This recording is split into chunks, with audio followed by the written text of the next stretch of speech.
Hello and welcome to Small Business Snippets, the podcast from smallbusiness.co.uk. I'm your host, Anna Jordan.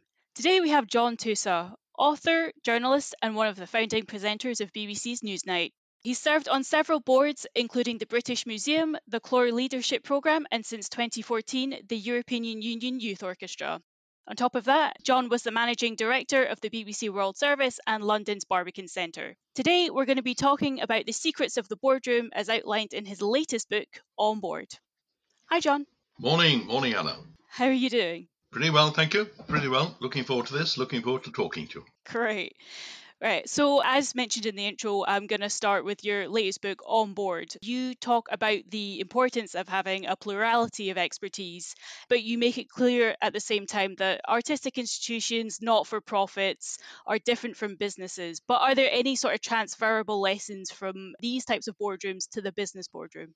Well, actually, my guru about governance, who was a major American businessman called Kenneth Dayton from Minneapolis, and he said there is no difference between arts boards, cultural boards, and corporate boards.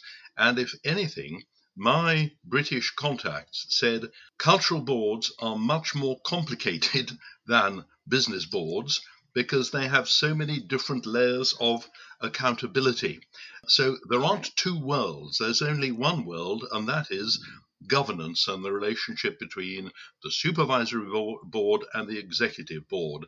And if anything, arts and culture boards are more complicated than the others. So that's not me saying it, that is business people saying it.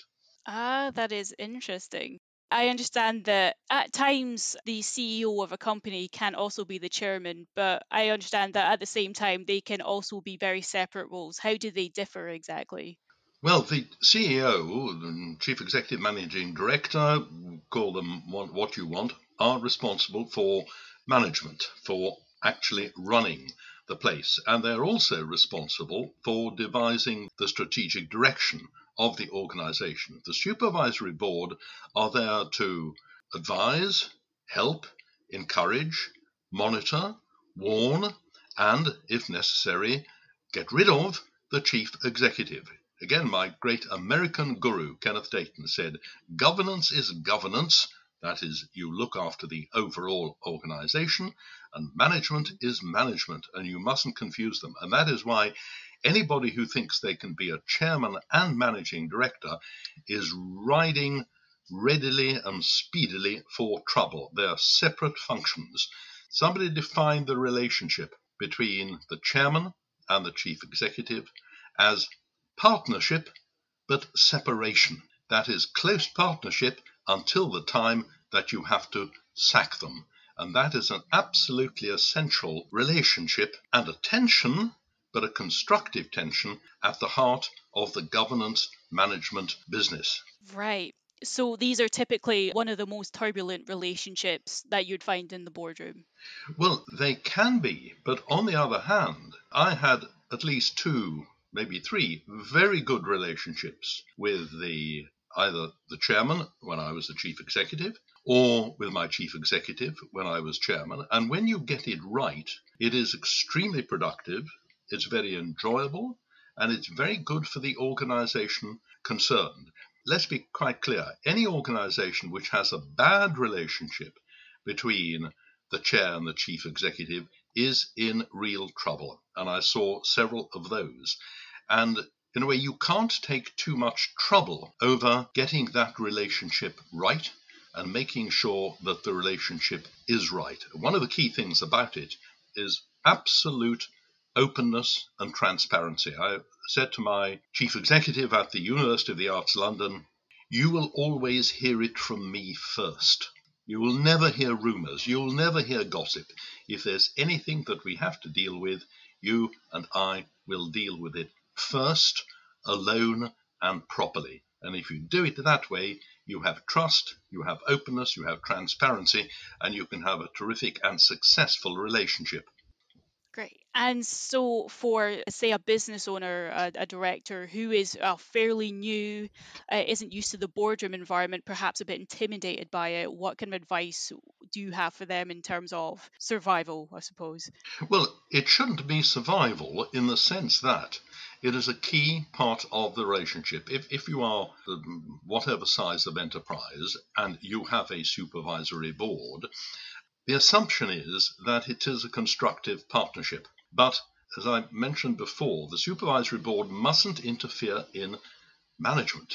And also, a chief executive must make sure that the supervisory board doesn't interfere in governance. It may be necessary sometimes to say, look, this is an executive decision, or this is part of management.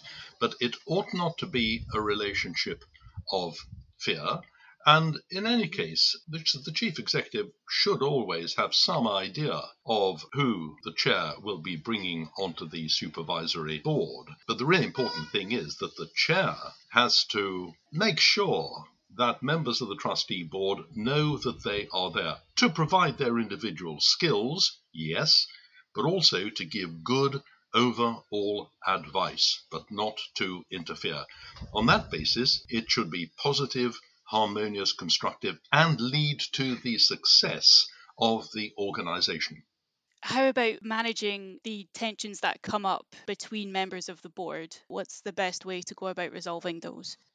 Well, it all depends what they are, but if there are tensions between individual members, if that's what you mean, you might have to decide that one of them is in due course invited to step down, or it's very important for the chair to make it clear if a member is either overstepping their mark or being too intrusive or taking up too much time or being too unnecessarily dominant.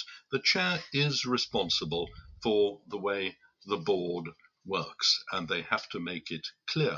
I mean, I had one case at the University of the Arts London where I was chairman of the Court of Governors, and one of the members of the court was the trade union representative, and he refused to understand that he was there to look after the interests of the university as a whole and not just the trade union members. And he would stand up and he would harangue the court as if we were a trade union meeting. And I put up with this for 2 meetings, and then I had a huge row with him and told him this was not an acceptable way of behaving. It was a big public row. I didn't enjoy it. In a way, I regretted it, but it made it clear to him and to everybody that that was not how the court was going to run. And it worked very much better afterwards. In the book, you talk about managing egos. So I suppose, I suppose it is a case of just reading the situation and knowing, on balance, how to deal with different types of personality within the boardroom. Yes, and you know, in general and overwhelmingly, the people I sat on boards with, who were people of real authority and substance and responsibility in the areas they came from, overwhelmingly understood that they were there to serve the organization. You are holding it in trust for others. It's not something where you play individual games with it. And overwhelmingly, the people I sat on boards with understood that very well and left their egos at the door. Absolutely, yeah, it's incredibly important. So, in the past, I know that you've talked about having the wrong ambition. Tell me a little bit more about what you mean by that and how that can affect your standing as a leader. Yeah, well, I think that sometimes in life, and this is nothing directly to do with governance, but that you may just misjudge what your abilities are or what you might be doing. And I suppose if you want this example, the worst one was when I decided to accept the offer to be head of a Cambridge college. And I did that for all the wrong reasons. I did that because it seemed a posh thing to do, which it was. Right. It seemed a good address, which it was. And it was absolutely the wrong job for me. I shouldn't have touched it, and I lasted for about six or 7 months. So that sense of what can I do well, and when am I being prodded by a false ambition, a false vanity, that's an important part of self-preservation. And there may also be sometimes when you shouldn't accept a chairmanship. I mean, for a very short time, I had the post of chairman of the Victoria and Albert Museum and chairman of the University of the Arts London. That was, in retrospect, very, very unwise. Fortunately, the people at the University of the Arts London thought, well, if he's going to be chairman of the V&A as well, it's obvious that that will be his priority. And they at a very early stage said, look, we're worried about this and we don't think it'll work. Would you like to think about it? And when I thought about it, I realized they are absolutely right. It won't work. And again, I'd gone into that for the wrong kind of ambition. There will be a clash. And because I'd said yes to the University of the Arts London first, I stood down from the chair of the V&A. So that was the wrong kind of ambition. And thank goodness I was saved from getting into what could have been a very confused situation. So, talking more about the board as a whole, in terms of chaos and crises, there's possibly no bigger than what we've been experiencing over the past few months. So, how do you manage difficulties in the boardroom when you're going through something like a global pandemic? With difficulty, and I think I'd try to go back to the basic principles of management and governance. Say, if I were chair of some organization, I would expect the board of management to come up with a strategy, 6 months, 1 year, 18 months, 2 years. First a strategy for survival, then a strategy for development, and then a longer term strategy. Then that would be put to the supervisory board.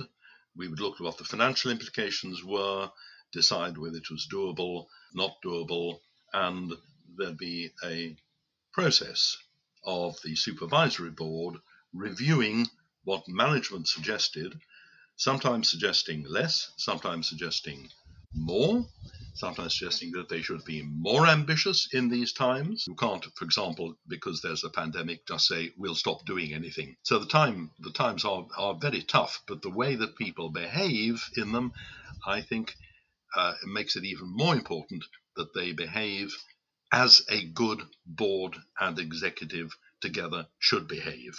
The behavior shouldn't change. I'd like to go a little bit off piste here. You've said in the past that the BBC increasingly prioritises business dogma over creative values. What exactly do you mean by that? And within a business, within a growing business especially, how do you maintain those creative values? I come back without apology to why are we here? Why are you here? Why is the organization here? Why is a new organization starting up? Because somebody wants to do something. And so business skills, business tools are just that. They're a set of tools. If you observe them, if that's all you're doing, then I don't think you will ever succeed. They're a toolkit to help you succeed. And what has worried me about the BBC is that too often they seem to go into forms of business behavior which lose sight of the nature and the purposes of broadcasting and programs and the needs of the audience. I'll give you one example which I think may help. That is the whole business of risk analysis. Everyone says, "Oh yes, you must have risk analysis. You've got to be very serious. You've got to know what's coming over the hill." And on one occasion, we were looking at risk analysis for the university at the University of the Arts London. By the time the centre had listed its risks, every one of the 6 colleges had listed their risks, and different faculties had listed their risks. It was about 6 or 7 pages, and as I recall, there were about 130 risks. And yeah, so that's restrictive. And it's ludicrous. And it was the chair of the audit committee, who's an accountant, who said, I can't deal with this. Nobody can deal with this. He said, let's have 8, 10, a dozen main strategic risks. And he also said, and said, get rid of the rest.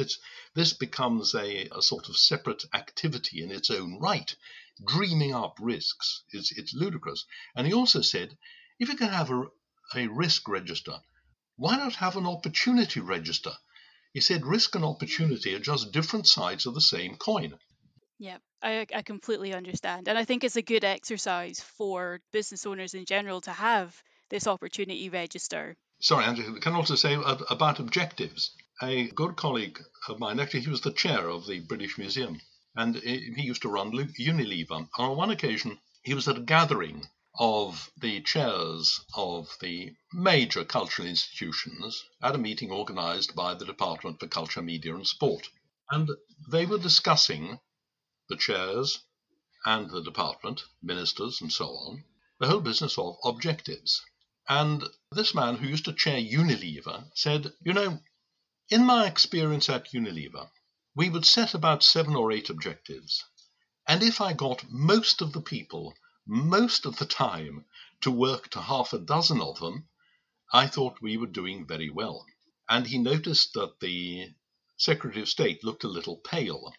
And afterwards, the civil servant came up to him and said, when you said that you could work to 8 objectives and if 6 of them were observed, you were doing very well. He said, we in the department set 48 objectives this morning. That again is an example of a management tool becoming something completely useless. And by the by, the man who invented objectives said, if an objective isn't being met, you may have the wrong one. Ditch it. Think of another one. That's not a great use of your resources. No, I guess my final wrap up question is what tips do you have on setting objectives, particularly let's come back to a boardroom setting. I've always had probably what some would regard as an over-light view of objectives. I was managing director of the Barbican Centre for 12 years. And in general, I say this without false modesty, it was a much better organisation at the end of 12 years than it was at the beginning. It wasn't just me, of course, that was my team.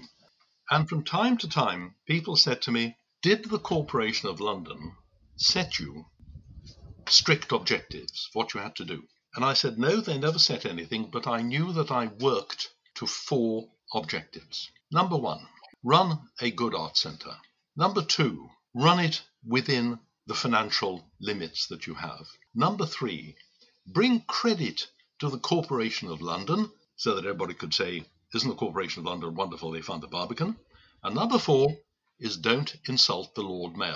And in 12 years, we didn't need any other objectives.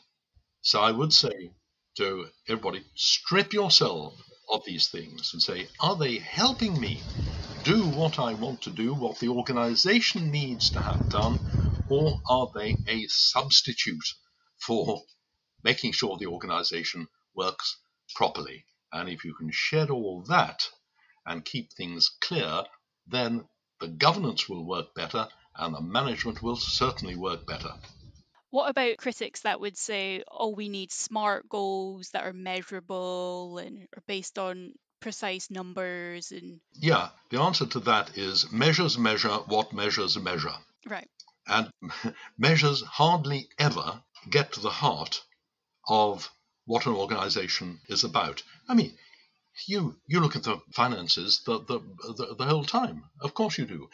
In the case of the BBC World Service, you looked at the audiences. You're aware of numbers, you use them, but you don't say such and such a number is a success, and if we don't do that, then it must be a failure. It's much more complicated than that. They may be a guide, but they are not the most important thing which determines success or failure of an organization. Absolutely. Yeah, I think we do in today's business do have a way of getting caught up in it, and it causes a lot of tension and anxiety where, as you say, remembering what you're doing and what is at the heart of your business and what keeps it going, what people need is absolutely should remain at the heart of it. Yes, yeah. Okay, great. Well, that seems like an ideal place to finish. So thank you ever so much for coming on the podcast, John. Thank you very much, Anna. Nice to talk to you. John's latest book, On Board, The Insider's Guide to Surviving Life in the Boardroom, is being published by Bloomsbury and is available now through Amazon and all other major book retailers. You can also visit smallbusiness.co.uk for more articles on leadership and creativity in business. Remember to like us on Facebook at Small Business Experts and follow us on Twitter at Small Business UK, all lowercase. Until next time, thank you for listening.